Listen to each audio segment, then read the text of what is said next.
Good evening, ladies and gentlemen, and welcome to another episode of Behind the Bench.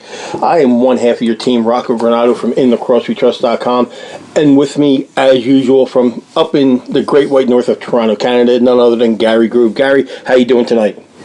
I'm really good, Rocco. It's, week two. Week one was interesting, to say the least. Great White North, Isn't it like the Great White sort of south for Philly today? Yeah, it took me like 3 hours to get home. Nice 3 inches of snow on the ground, and everybody panics in the city. We had that back on Monday, and we've since dug out, so...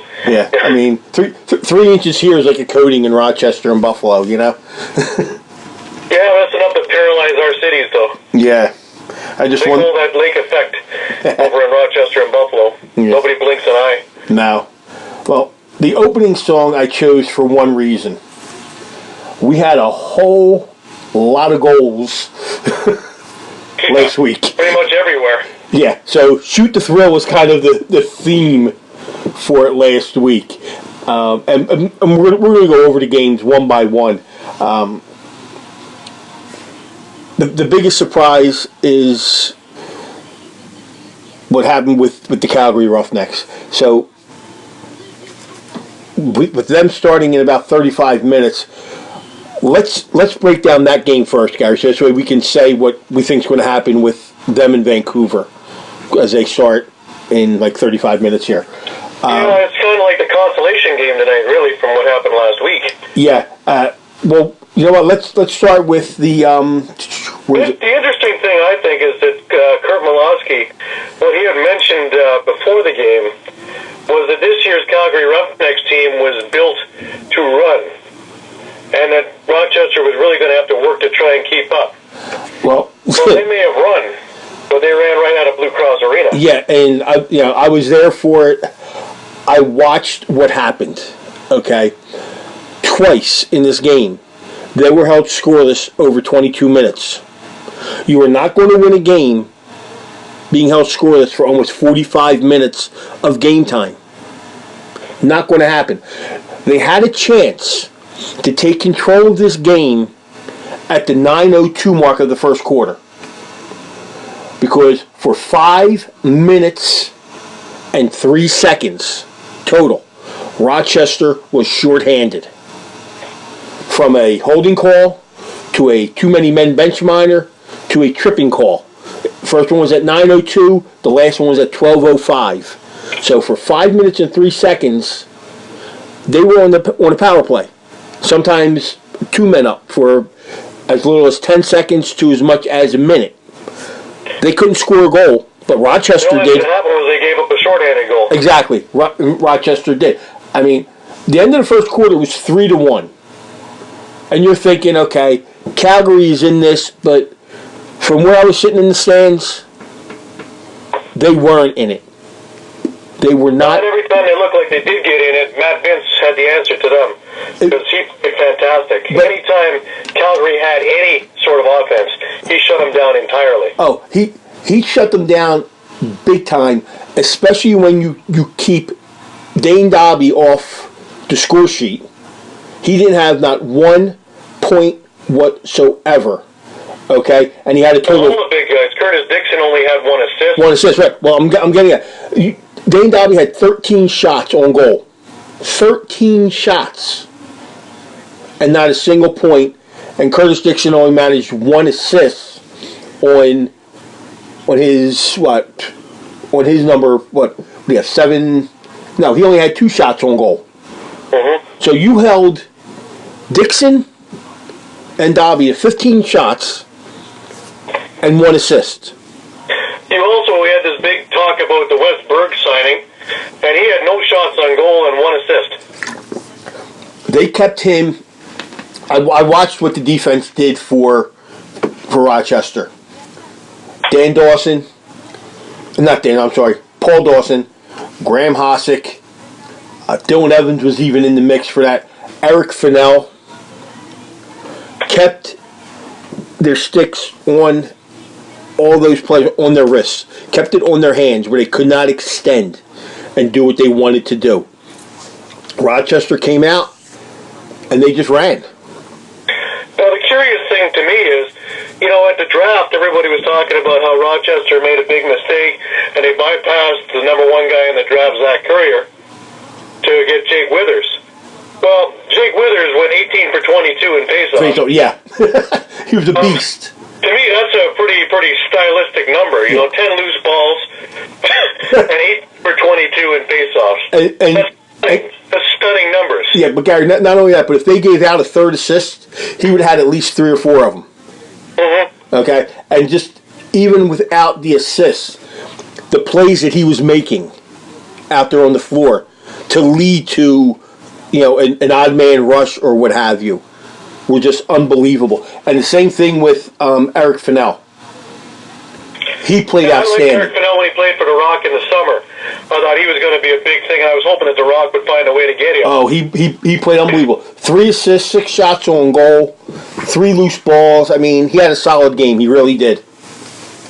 And he's becoming a fan favorite in Rochester. Mm-hmm. Big time. And Cody Jamieson didn't look too bad for just getting back on the floor, yeah? No, he did not. 1 goal, 3 assists, but that goal was his 200th of his career. And I talked to him after the game, and the interview was up on our page and other pages as well. He wasn't even aware that he hit number 200 until he heard the guys on the bench, get the ball, get the ball, get the ball. So, he was really modest about it. He said, it's kind of a testimonial to the players and his teammates, that he was able to get goal number 200. And you had a couple other milestones that night too. With the win, Rochester picked up its 200th franchise victory. Matt Vince became number 2 all-time in saves, passing Bob Whipper Watson. Now the only thing that's left on their end for right now, Joe Resetaris needs 1 more goal for number 100 in his playing career, and that he could probably get next week when they play Buffalo. So there was a bunch of milestones going on in Rochester. But yeah, Cody looked great. I mean, he played a lot of feeder type plays. When he got his chance for a shot, he took it. And he looked like he was moving pretty well on the knee. He told me after the game that he said the first time they just did therapy and went one route. He goes, but the second time we did the surgery, and that's what did the trick. Yeah, of course. Yeah.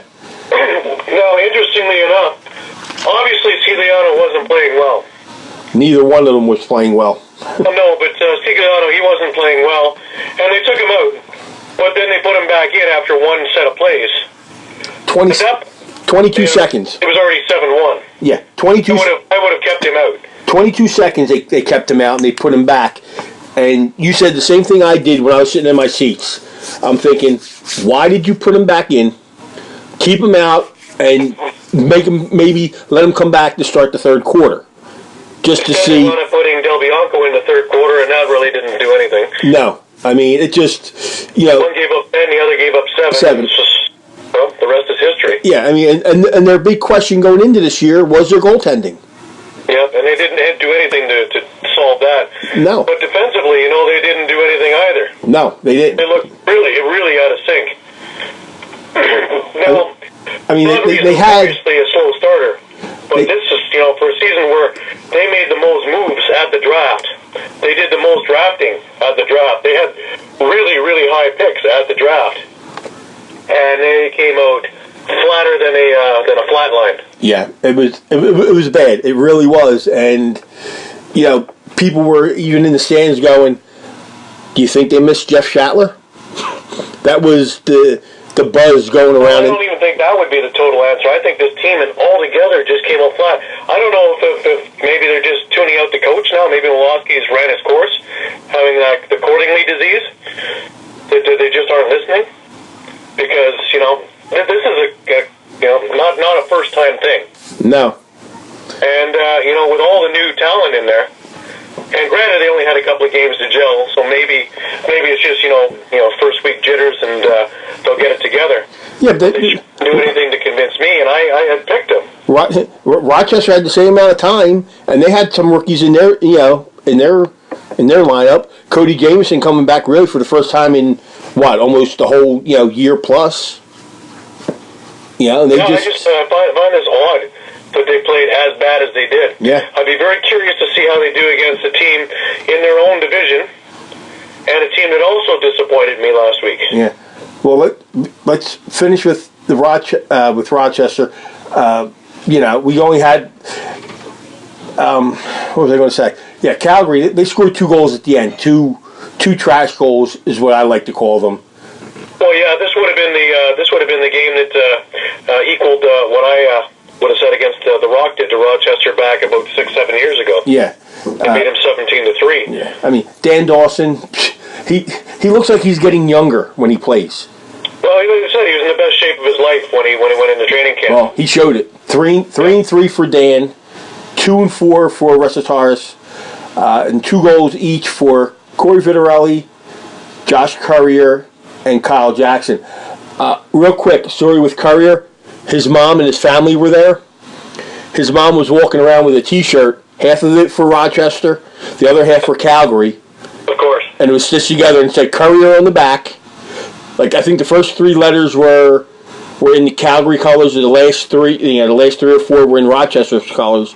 And she had the 27 and the 77 and the 27 on there. So it was kind of cool. You knew who she was because she stood right out in the crowd. Oh, of course. So kind of all around scoring there. Matt Vince, who stopped 40 or 46, walked out with 3 assists also. I mean, 3 assists for Vino, 3 for Fennell. Scott Campbell had a goal and 3 assists. And we said about Rich Stars and Dan Dawson. So a lot of passing the ball around on this Rochester team. For Calgary, Dan McRae, Curtis Manning, Greg Hartnett, Hogan Catoni, who I expected a little bit more from, 1 goal and 13 shots. Zach Currier got his first, and Riley Lowen. That was really it. They were dominated. You talk about passing the ball around. They had 11 different scorers. Yeah. They were dominated on the face-offs. Rochester went 1 for 2 on the power play. Calgary 0 for 4, and they allowed up a shorty.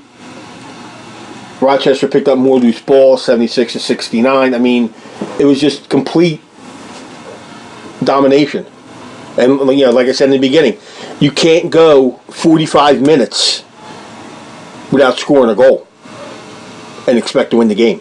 You're not going to win many games like that. And that's right. It was like 22 and change the first time, and then the second time it was another 22 or 23 minutes. So if you do that, you're not going to win many games. Yeah. Now, the other game we had, which kind of threw my picks off, because I ended up going 3-1, was Vancouver and Colorado. Here we both thought that Vancouver would show a little bit more than what they did. But Colorado, without Zach Greer, you kind of shake your head wondering what would happen if they had Zach Greer. Yeah, they did get Blake Sweeting back, and we didn't expect him in the lineup. No. But what did you see in this game? I mean, we show 5-5 at the end of 1, and then after that, it was like Vancouver stayed in the locker room. Well, it's funny because that first quarter was just a typical Vancouver-Colorado game, back and forth, up and down. In the second quarter, it was the 2 shorthanded goals that Colorado scored that absolutely stopped Vancouver. Right. At that point, when especially after Capito's goal, it stopped everything. Vancouver never got back on track, and the score just it shows that. What was it? A 5-goal run that Vancouver finally scored. Then basically it was 5 of the next 6 goals were Colorado. Right. Well, 5 of the next 7. Yeah. And then there was only 1 goal in the fourth quarter, and that was just Colorado was just playing defense. They shut them down altogether. Vancouver was just running around in circles at that point. But the big turning point was the shorthanded goals, where you expected that this was where Vancouver was going to actually move ahead, and just dead in the water. Yeah, I mean they laid a goose egg on the power play, but also let up 2 shorties. I mean, now I'm thinking about this. That Vancouver didn't have a penalty until the fourth quarter. Yeah. They had all kinds of opportunity. Yeah, I mean, it just. Yeah, I mean, this could have been a statement by Colorado, because I know a lot of outlets, including us, Gary, were saying that, spots 2, 3, and 4 in the West, it's a toss-up between Colorado, Calgary, and Vancouver. And I think Colorado just wanted to make a statement out there saying, no, we're a strong number 2, and Saskatchewan better watch out because we're pushing for number 1. Yeah, well, the people who were supposed to score scored. Yeah. Banesh looked great. He had 2 goals and 6 assists. Chris Wardle had 4 goals and an assist. He looked fantastic. Yep. Jeremy Noble had 2 goals and 3 assists. Even Eli McLaughlin, a goal and 3 assists. So the guys who were supposed to score, they scored. Yeah. And we had said before, with Capito, he's just like a little gazelle. Transitionally, he can light you up. Well, a goal and an assist, he lit them up. Yeah. Including the shorthanded one, right? That was the backbreaker, in my opinion. Yeah. Oh, yeah, definitely. I mean, you do take nothing away. Dylan Ward, he stood up strong, exactly where he left off last year. With 56 shots, he made 48 saves. Yeah, and then they scored 3 goals in the second half, and he stopped 20 shots. So he stopped 20 of 23 in the last 30 minutes. But at that point, it's already over. When when Colorado went on its 6-goal run to end the quarter, and then added a 7th. Yeah, third quarter. Yeah, 7 in a row they scored. It was done. Yeah, you could have gone and cut a movie if you wanted. Yeah, because they went 21 minutes without scoring a goal. Vancouver.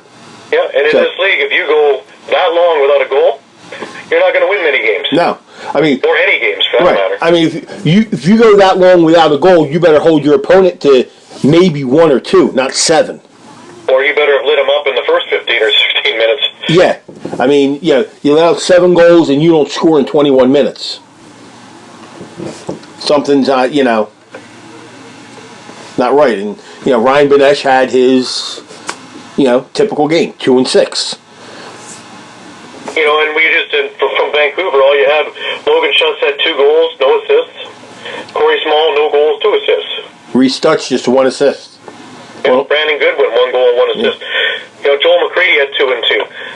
Other than that, we really don't have a whole lot of people to talk about. No. Well, I mean... Now, here's the thing, and here's a big thing.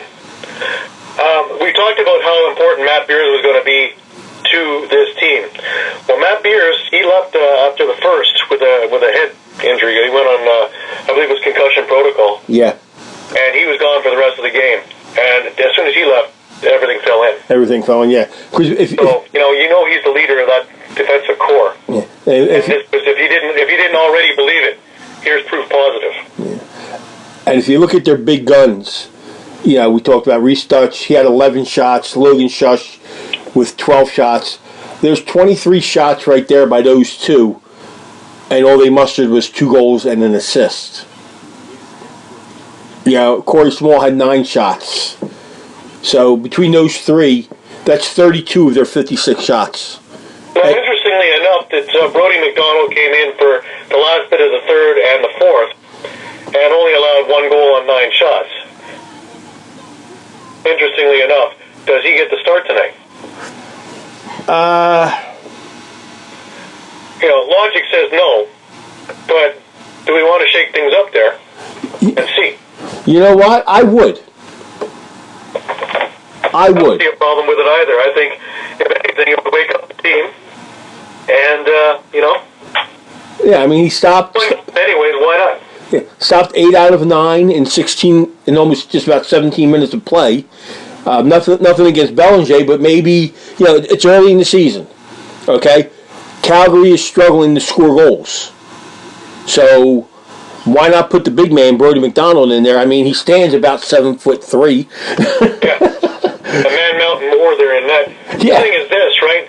Why would you want to ignite the Calgary scoring? Because I have a feeling once they get hot, they're going to stay hot. Right. So So why would you want to actually put some ignition into that thing? I wouldn't. Yeah, I would throw Brody in there. I really would. I'd let him start the game. Because I think if you can hold Calgary scoreless for the first 6 or 7 minutes, they're going to start getting really nervous. Yeah. And start really gripping that stick hard and starting to make a lot of mistakes. Well, they're going to have guys trying to do things themselves. Especially if Vancouver gets on them real quick. Yeah. So, yeah, I mean, I'd be all for starting Brody in this game.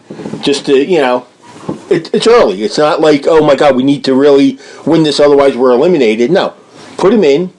He played the last 16 and a half minutes. Or 17 minutes, basically, and see what he can do. Worst case scenario, you take him out, you throw Ty Bellinger in there then. Yep. Yeah, but this is the perfect time to throw Brody in there. Here's another thing that really made me kind of go, it was LeBranch's crew, notorious for all kinds of penalties, whether it's fictitious or not, all kinds of penalties.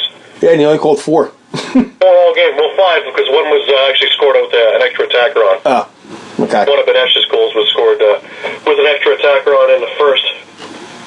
So there would have been 5 altogether, but still, he usually calls that in a quarter.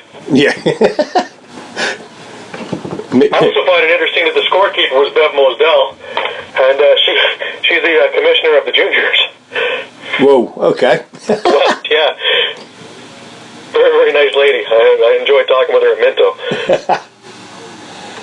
Yeah. So now let's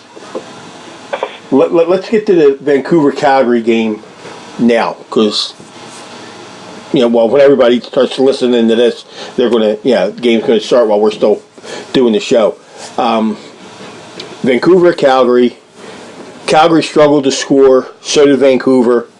Both teams were basically out of it by halftime. And both teams' defense and goaltending are exactly what the doctor ordered for the other team's offense. Offense, yeah. So we could have a 100-98 game. In whose favor? Flip a coin. Yeah, I mean, you know what? I really think, even though Calgary is at home, I still think that Vancouver's going to win this game because their goaltending. Calgary's goaltending is so up in the air. They don't know who to put in. I mean, I watched Del Bianco go between the pipes. And no offense to him, but he looks like he hasn't hit puberty, Gary. Oh, I know that. I saw that over at Minto. I mean, he's so skinny. I mean, it's like you're almost afraid for a shot to hit him. You really are, and between him and Siciliano, Calgary hasn't solved that problem. Is Frankie going to be the number one man, or is it going to be Christian? What are they doing?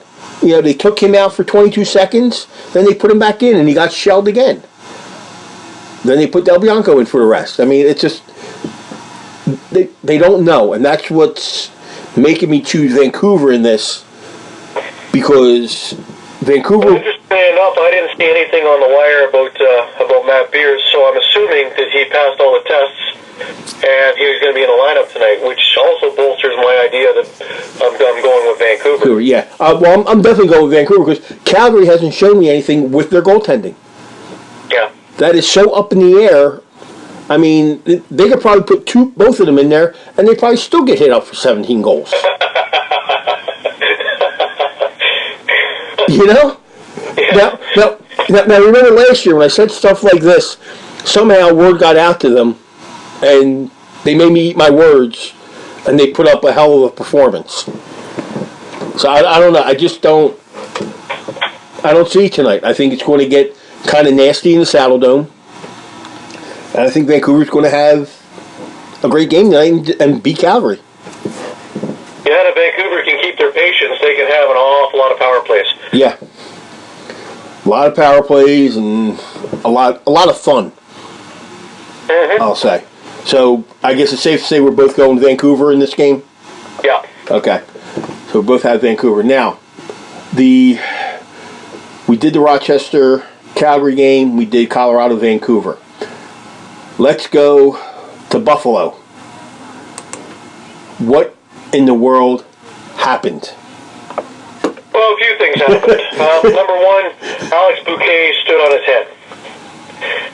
He had 64 shots on net, and he made 55 saves. Yep. Also, what happened was Toronto, for some reason, wasn't clicking. Especially come the second half, they just weren't clicking. And Buffalo took full advantage of it, and, they look great, but you know what? If you're going to give 64 shots on your goalie night after night after night, unless Bouquet plans on being that good every single game, they're going to lose more than they're going to win. Yeah. And also, they had a couple of goals that were questionable on Nick Rose. I would have liked to have seen Brandon Miller in, but you know what? Again, it's early in the season. But also, you had a couple of empty net goals, so we can't really talk about that as part of, Nick Rose, he gave up 11 goals. It's pretty much his average. Yeah. Last year he was just over 10 by the time the season was over, so we're in and around his average. Toronto should, when they're clicking, get more than 10 or 11 goals. So, a number of factors happened. Now, granted, it all happened at the same time, and Buffalo looked fantastic, but I think a lot of this thing is smoke and mirrors. Now, that being said, you had some fine performances. We're talking about how's Caleb Crawford going to do? Well, 2 goals, 2 assists. Yep. Talking about how's Jordan Durston going to be doing? A goal and 3 assists. How's Josh Byrne going to settle into the league? A goal and 4 assists. Not too bad. No, he settled right on in. How's Smith when he comes back? Well, a goal and 6 assists. But there was nobody on Buffalo who scored more than 2. So you really didn't have anybody. Stainhouse got a goal. That was nice to see. Yeah. Anders, he opened up the season. That was nice to see also. Well, other than Crawford, Weiss was the only one who had 2 goals, and he went 10 for 20 on the faceoffs. 2 also, but again, that's hither nor yon, because if they don't have more coming from the people who are supposed to score down the road, these other side things aren't going to happen. Yeah. Not going to happen. Now, Priolo had a pretty good game. 9 loose balls and an assist. Only 4 penalty minutes. And he caused 3 turnovers. Yep. And he didn't turn the ball over at once. So that is really good. He ramped last year and this summer right into this year, so it looks like he hasn't missed a step. Kevin Brunell looked pretty good with 8 loose balls, also 2 caused turnovers. Mitch DeSnoe had a pretty good game. Yeah. Although when the score sheet only had 1 assist, he was in there all the time. Yeah. He got his head in there all the time. Craig England was starting to have a good game when he got blindsided. And again, there was a part where things changed. That penalty when he got hit, the boarding, the 5-minute major, that didn't help Toronto at all. No. That's by their rookie Brandon Slade, so I don't think we're going to see him for a little bit. Because at that point, Brandon Slade got his penalty in the second. Yeah, 7:45 of the second. So you're looking at. Well, you had 2 of them, okay? Jordan Durston and Mitch Jones both scored. Yeah. And right away, bang. The only thing that saved them was that Brody Merrill had scored a shorthanded goal just before that, so kind of negated some of that. Yeah, negated one of them.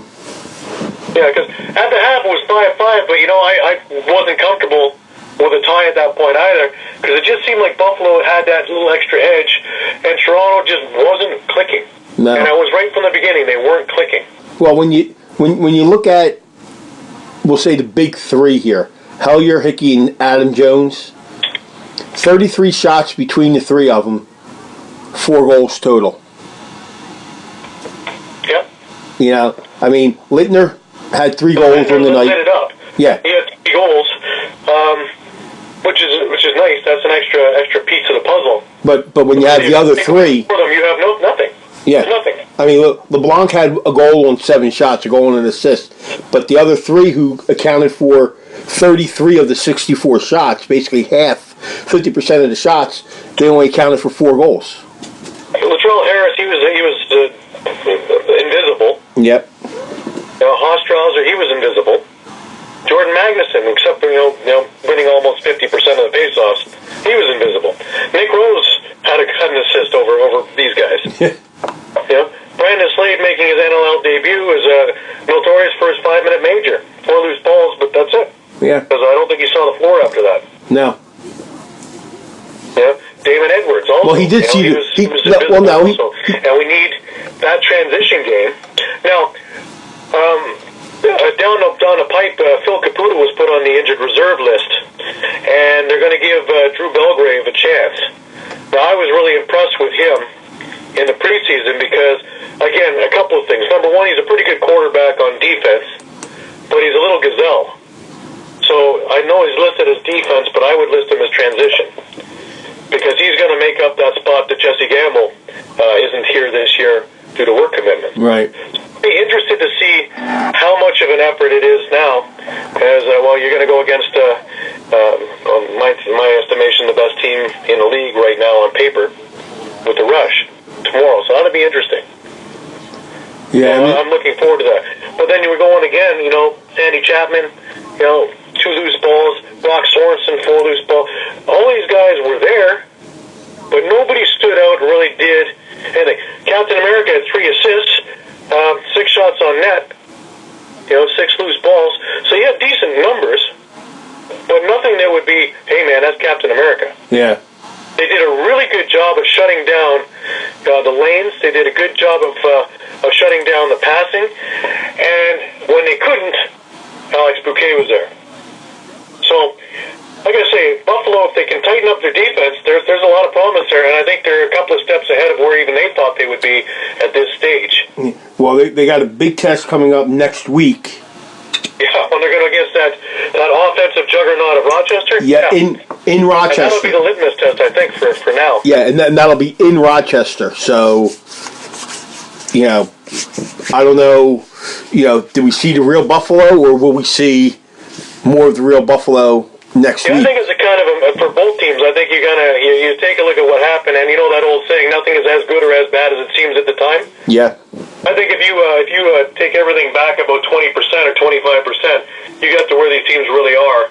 And I think that this is I think we're going to see a much better showing of Toronto tomorrow against Saskatchewan than what we saw against Buffalo. Just for some reason, all the stars were not in alignment. No. And nothing was working. And you know what? Like any of their changes were working for them either. Yeah, and you look, everything seemed like almost even on the board. The loose balls was 87 to 82, face-offs 14 to 12, both in favor of Buffalo, and the power plays, both teams capitalized 3 times, and each team had a shorthanded goal. So, but just like you said, things just weren't clicking, and like I say, if you take away the empty net goals, it's an 11-9 game. It really isn't as bad as it seems. Right. But it's just not the Toronto Rock team that I expect. Yeah, things just weren't going right. And I guess if you're going to have a bad game, let's get that one out of the way quickly and move on to bigger and better business. Yeah, and they had over 11,000 there in Buffalo, so it's not too bad. Yeah, on a snowstorm weekend on a Friday night, that's not bad at all in the Christmas season. Yeah. So I think the numbers are going to do nothing but go up. Go up. Now, if they have something worth watching, which I think they do, that's going to increase business too. Yeah. Now, having it on the Sabres games in the scoreboard, that's not going to hurt either. Yeah. Now, the big game was the first one of the week, or the first game of the year, the official game number 1 of the year. That was New England hosting the 2017 champ Georgia Swarm. We said in the beginning that Georgia has a lot of pieces missing. So we got we don't know what to expect. The nicest thing about it was they got one piece back, and that was a major piece, and that was Jesse King. Yeah. After missing last year with a knee injury. Well, and they're getting Chad Tutton back too. Jesse King had 3 goals and 2 assists. The only one who did more on the score sheet was Randy Stotts with 4 goals and an assist. Yeah. So, it was really good to see him back and healthy. Yeah, but once again, but they were able to stifle the Thompson brothers. Yeah, and this is the one thing that gets me, and it's been getting me ever since they have both been on the Swarm. They combined for a total of 7 shots. That's it. Yeah. And 1 goal. 1 goal, 5 assists between the two of them. You know, everybody has been talking about the Thompsons. Yeah, and everybody says, oh, they're going to be the 21st century version of the Gates. I don't see it. They got a long way to go before that happens. They got a very long way to go. I think they have a long way to go before they hit the Dawsons, to tell you the truth. Yeah, I mean, it's like either one scores and one doesn't. You never see them both getting 3 or 4 goals, or taking control of the game like they should. I mean, like you said, Randy Stotts had 4 goals. Well, when one of your transition players has your second most amount of points for the night, Kyle Matisse, yeah, you have to wonder. Well, you know what? I have never thought of Matisse as a transition player. Nor have I, except that that's where he's listed. Where he's listed, right? He's more of an offensive player. With his height and his abilities, he could be an offensive prowess on any team in the league. Right, and that's where we talked about last week. Why are they carrying 3 goalies and they only have so many defensemen on the practice squad? And we both said it that they would probably, if a forward would go down, the most likely person to move up would be Kyle Matisse. Yeah, that would be a no-brainer, really. Right. Yeah, I mean, 1 goal, 5 assists on 2 shots. I mean, 4 assists, excuse me, on 2 shots, so it's not too bad. But you had a 5-5 game at the end of the first, and typical Eastern Conference game going up and back. Georgia then scores the next. Everything in the second quarter. Well, they had a 7-goal run altogether, starting from the first quarter to the third quarter. Yep. Okay. And there was no reason why they shouldn't have had this game in hand. Right. I mean, so they kept. So you look at 250, 1750, 21, almost 22 minutes. New England was kept off the score sheet during that 7-goal run. But this was the case where New England came back and did what they had to do. So the people that were supposed to do it did it. Yes. Sean Evans woke up and Kevin Crowley woke up. Yeah. And from that point, bang. Yeah. And that was your second half. Yeah. You mentioned Crowley and Evans. Crowley 4-1. Evans 2-7. I mean, okay, first game of the year, I think I'll throw 9 points up on the board. and what reward does he get? 2 days ago, a 3-year extension. 3-year contract, right? Yes, 3-year extension on his contract. Merry Christmas, New England. So much for my hope. You'd be silly to let him walk. Well, yeah. So much for my slim hope and dreams that he would be left unprotected. Like that was ever going to happen. Well, there's always Crowley. He's only on a 1 year, right? Yeah, but I think they're probably going to sign him, and if they're going to do where Philly wants him back, they're going to want some draft picks or something like that. So, for sure. It'd be silly not to be. Yeah, but I don't think Philly will. Matane looked pretty good in his first game in a New England jersey. Yes, he did. He looked very good. 4 shots on net. Yep. Not too bad. No, both Buchanan scored. I mean, they had everybody on the score sheet except for maybe 5 runners.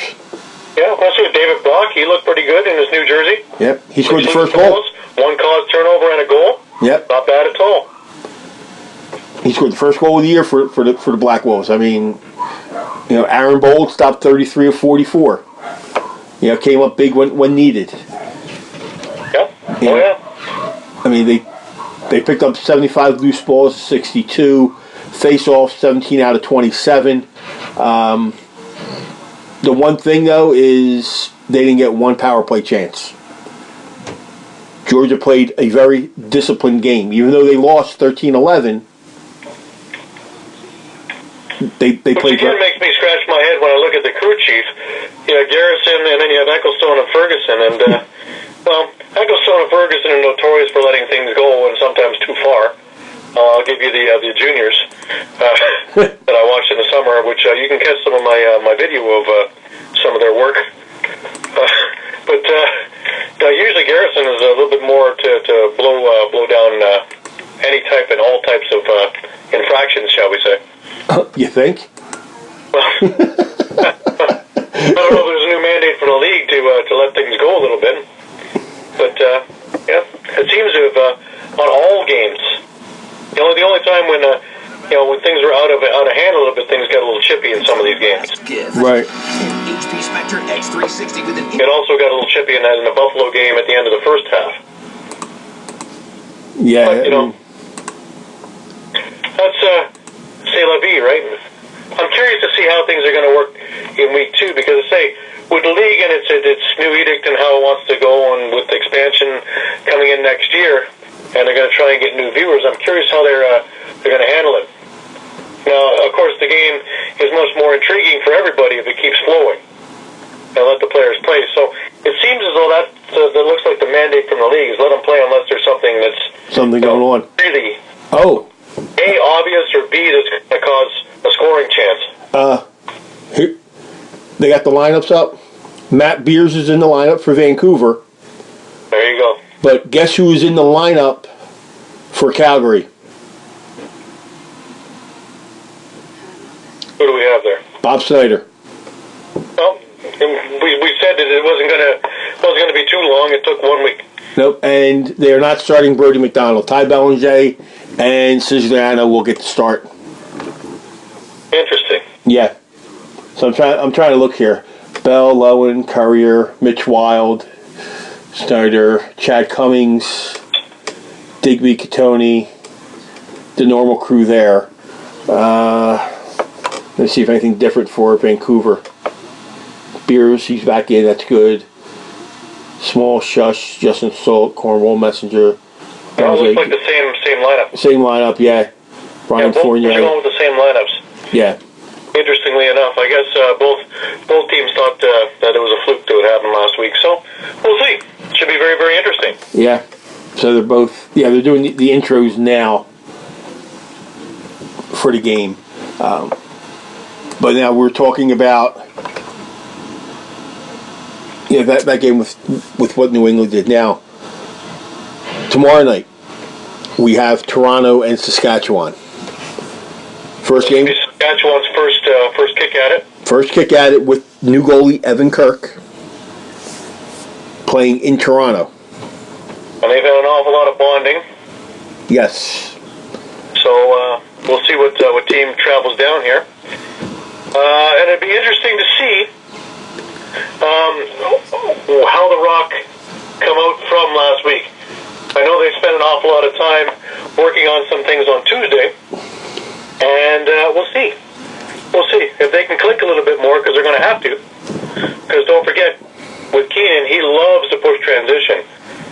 And Toronto's going to have their changes crisp, and they're going to have to be ready to have offensive guys doing defensive work, and they're going to have to get creative on the fly, because they're going to get tested.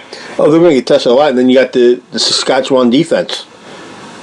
That's as tough as can be. In the league. Now, the goaltending, I don't know. Evan Kirk runs hot and cold. Yeah, that's a whole different animal, right? Yeah, I mean, it's not, Aaron Bold they're going against Evan Kirk. So if they get by that defense, what Evan Kirk are you going to see? You're going to see the one that, won the goaltender of the year, or the one that can, I don't like to say, but maybe be in the Calgary conversation. You don't know what you're going to get. Now, I'm curious, are they going to use Jordan Magnuson for faceoffs, Toronto, or are they going to go and use Brad Cree? Because they didn't use him against Buffalo. Brad Cree's been a very, very good faceoff guy for him. Yeah. Maybe they should go back to using him. He's bigger. He's stronger. We'll see. Bigger and stronger, yeah. Let's have to see what happens there. Now, stupid question, because I know you're going to be a homer in this one. You're taking Toronto over Saskatchewan, hopefully for them to get their first win? I am. I'm going the opposite direction. I can't see them going 0-2, but with this being Saskatchewan's first game and how strong their defense is and what they can do with Matthews, Robert Church, Ben McIntosh, I mean, you just, go on with that. I just think they're going to be. It's going to be a tough battle. It's not going to be a runaway. This is going to be like a 2-goal game. It's going to come down to the end, but I think Saskatchewan's going to pull this one off. Well, it'll be interesting to see. That's for sure. Can't wait to grab my chair and dust it off. Dust it off, yep. And sit down and Yeah, use our brand new Toronto Rock cowbells. Oh, Jesus. Now, speaking of chairs, okay, we don't usually go off topic a lot, but what in the world happened during that soccer match? We had people who thought they were in Europe. For those of you not knowing, as the Toronto FC won the MLS soccer championship, beating Seattle earlier last weekend, and they got a little overzealous. And a little? Up and down on the seats at BMO, section 113, I believe, doesn't look the same. It looked like they shattered every single chair there. Then they were lighting fires in the stands. I believe those were Roman candles. It looked like the whole section was on fire. It's funny because we can't get a flagpole in for an Argos game. We have trouble getting a drum in there, but you can bring Roman candles. Roman candles in soccer, yeah. Enough. I mean, that's just.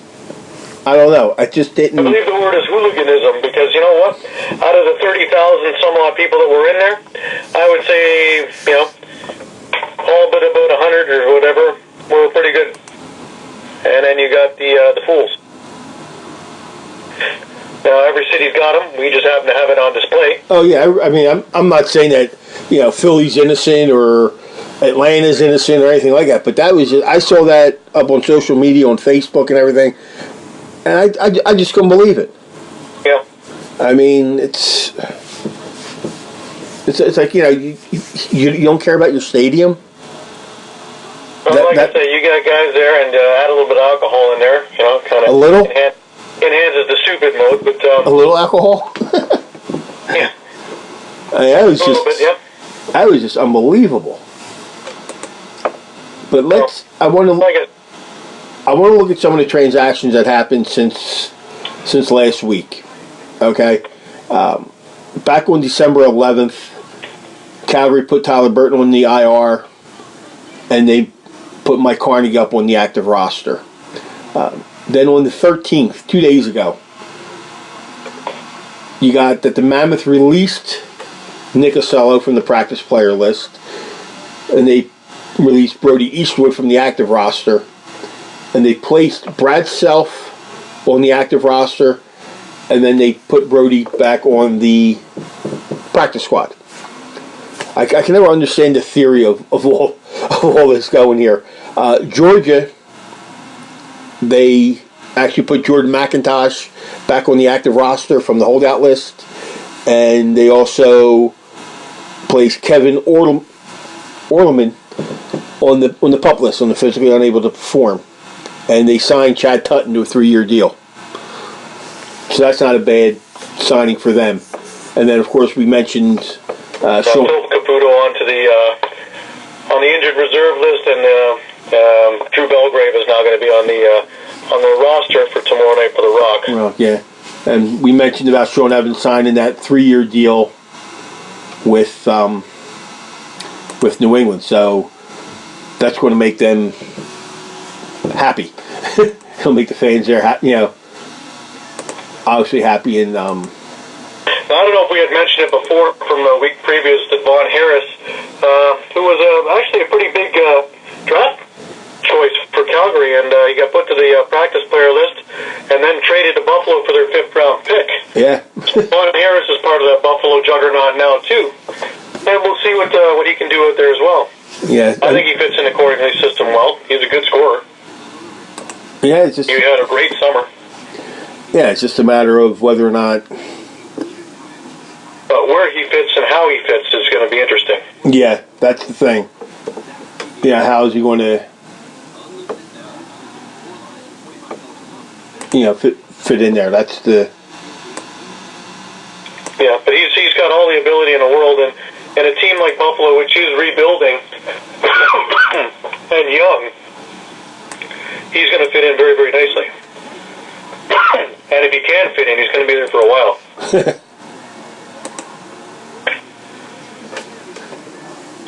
Yeah, now I'm looking at the Calgary game going right now, and Calgary's already up 1-0, and they got a power play.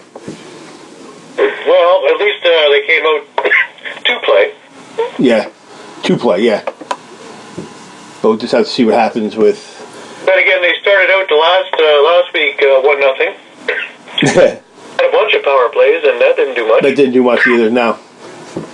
Well, excuse me, does history repeat itself, or does Calgary right the ship? We'll find out in a few short hours. But they're the only two games we have this weekend. Vancouver and Calgary playing right now on NLL TV. And tomorrow night at 7 Eastern, Saskatchewan will go to Toronto, which should be a fairly good game. Should be an exciting game. And then, of course, Christmas weekend starts on, is that Saturday? Yeah, the 23rd. 23rd is a Saturday, yeah. You're going to have Buffalo at Rochester. Then you're going to have New England at Saskatchewan, Georgia, Colorado, and then we have the Christmas break, and then another 3-4 games to follow at New Year's Eve weekend. So, and that's when we get the rematch here with Buffalo coming to town against Toronto. Toronto, yep. So the New Year explosion will happen just prior to New Year's. Just prior to, yeah, and Calgary, has it coming up too, because they're going to be hosting Colorado on the 29th. So, Georgia's schedule is not all that favorable.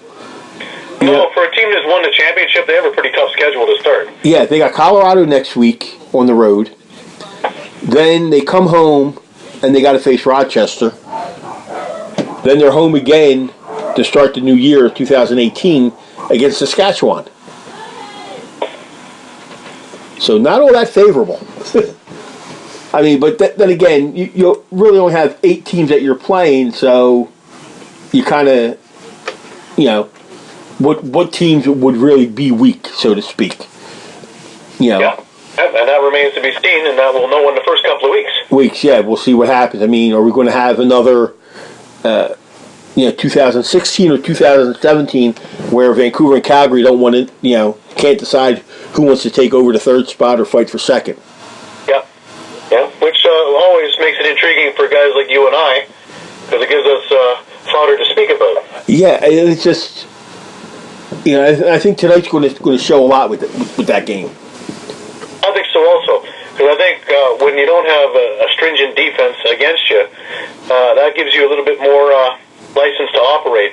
And now we can actually see what Calgary can do and what Vancouver can do. Yeah, because they're going to play each other, I believe, 4 times this year, so they're starting off early, second game of the year for both, and we'll have to wait and see how it pans out. Maybe Calgary gets back on track, or maybe Vancouver just they start putting their foot down. And here's the thing: they win tonight, they'll be in double digits for road wins for a franchise. So they've been in Vancouver for what? This is their 5th year? Yeah. They only have 9 road wins in 5 seasons. They haven't hit double digits for road wins yet. It looks like a pretty good crowd in Calgary. Yeah. Well, they usually get a good crowd. They'll probably get about 12,000, I think. That's about average for them. They're between 12 and 14. I'm seeing seats empty, so I'm figuring 11 to 12. It's not bad for, again, a week before Christmas.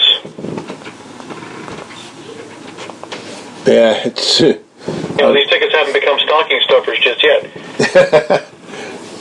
Yeah, I think it's just a matter of people trying to figure out what they want to, get for Christmas, and maybe next year they'll start getting, tickets early for it. We'll have to see what happens. But, well, that, I think, is going to do it, Gary, for this week. Probably one of our shortest shows yet, 55 minutes. Yep, right on where we want to keep it for the year. Yes. We went through the games, made our picks for this week.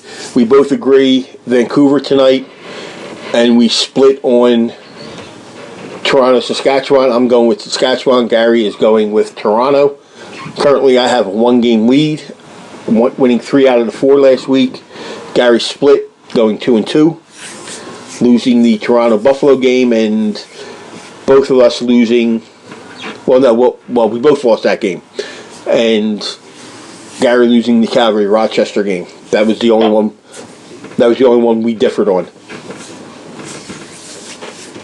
So maybe Gary pulls up within a game. Maybe we have a tie at the top of the standings 2 weeks in. We will have to see what happens. We'll see. But it's early yet. There's, I think, 81 total games altogether. So long way to go. You can watch all this on NLL TV. Oh, real quick, I want to put this out. Jared Harris put this out, and I got the email as well. Because of the problems NLL TV had last week, they sent an email out to all their subscribers. If you email them and you give them your name on your account, they are refunding you 20%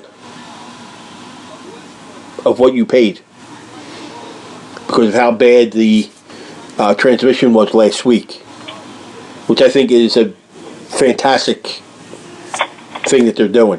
And I believe they're also giving you a 20% code for anything that you want to buy on the NLL shop. So kudos to them for stepping up, recognizing that yes, they had a problem, and giving the 20% back to the fans. So it's better that way than not saying anything at all. So, Gary, you have anything else to add, or? No, I think that's about it. I'm just interested to see how these 2 games come about and see if we're on a trend or we're going to have one of those weird kind of years. Yeah, I think it's going to be. I don't know. Every time I say one thing, something else happens. But Tony just got a goal, so it's 3-1 now. And why is it? Oh, okay. For some reason, the commercial kept on running on mine, so I couldn't even see it.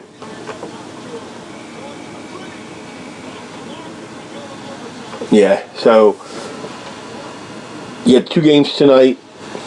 I think that 1 game and 1 game. Yeah, that's right. 1-1. I meant to say 2 games this weekend. Is the Rock game the Twitter game of the week or no? No, I think this is the Twitter game of the week. This one, okay. Because I didn't see anything on there, but we'll have to see what happens. And as the season goes, we'll get more and more information. Like I said, you want to see the interviews from last week that I had with Cody Jamieson, Dan Dawson, and Matt Vince. You can go to our Facebook page, Behind the Bench. Go to Inland Cross We Trust. They're up on there as well. They're also on my Facebook page. And I'm sure they're just getting spread wherever, whoever wants to to see them. But that's going to do it for this week. Gary, I know you have a few singing engagements coming up. Yeah, next Saturday I have to miss some of the games because I've got the Raptors anthem as well. Oh. But then again, it's a 5 o'clock game, so I'll still be able to leak out and actually catch some of the game. Catch some of the game. You'll notice me. I'll be the one looking at the games in my phone. NLL TV and the Rangers games going on. Yeah, I tend to do that when I'm in Rochester watching the game, looking down, seeing what's going on in the others, and and just praying I don't get put up on the board doing that. Yeah. That's the one thing you don't want. So, okay, well, that's going to do it. So for Gary Groob at laxphilly.com, I'm Rocco Granato at inlacrossewetrust.com. I want to thank everybody for tuning in. Everybody have a great weekend. Again, Calgary, Vancouver is on right now, and tomorrow night, Saskatchewan will face the Toronto Rock. So, thank you for tuning in to Behind the Bench. We'll see everybody here again next week.